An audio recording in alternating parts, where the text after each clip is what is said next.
În relatarea cu mireasma de mir ce a venit spre mine, am povestit cum am ajuns la mănăstirea Sfântului Nectarie din insula Egina, Grecia.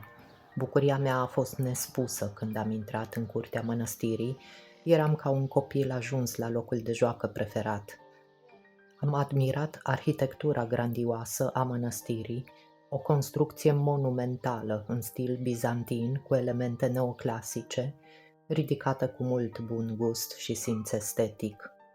Am cercetat fiecare colțișor al lăcașului cel sfânt, am inspirat frumusețea desăvârșită a naturii, am ascultat incredibilul cânt al păsărilor ce parcă vestesc și ele măreția Sfântului Nectarie. Vă las puțin să urmăriți frumusețea locului, după care revin.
Interiorul bisericii celei noi este de asemenea impresionant. De când am pășit în pronaos, m-am simțit transpusă într-un spațiu sacru care m-a copleșit.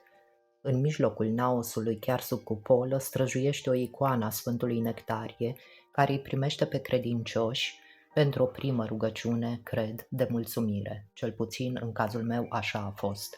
Privirea pătrunzătoare și plină de înțelepciune divină a Sfântului Nectarie sparge toate barierele noastre lumești, trece de toate filtrele noastre adunate cu sârg în atâția și atâția ani, se afundă adânc în ființa noastră, ne liniștește sufletul și ne îndeamnă la smerenie în fața veșniciei lui Iisus Hristos.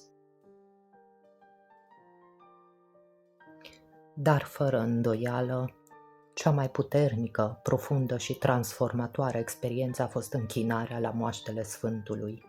Am mulțumit Sfântului pentru toate binecuvântările trimise mie, familiei mele, celor dragi ori apropiați mie.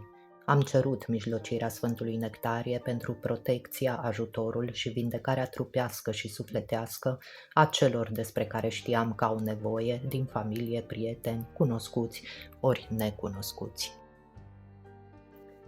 Ei, dar dragul nostru Sfânt Nectarie a știut că aveam nevoie de o eliberare, curățare ori vindecare la care eu nu mă așteptam.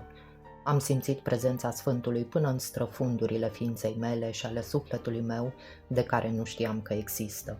Nu știu ce am eliberat sau ce a vindecat mult iubitul Sfânt Nectarie, dar am izbucnit într-un plâns din acela răvășitor, după care simți că ești alt om. A fost copleșitor. Am simțit, cred, ceea ce au trăit oamenii care, bolnavi fiind, au fost binecuvântați de Sfântul Nectarie cu vindecări miraculoase, chiar la racla cu sfintele sale moaște, ori aceia care au ajuns la mănăstire, copleșiți de prea multe greutăți și le-au descărcat în brațele Sfântului, care le dizolvă cu lumină și har.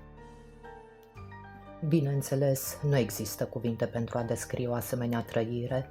Eu doar încerc să transpun într-o înțelegere lumească o experiență mijlocită de Sfântul Nectarie de dincolo de lumi.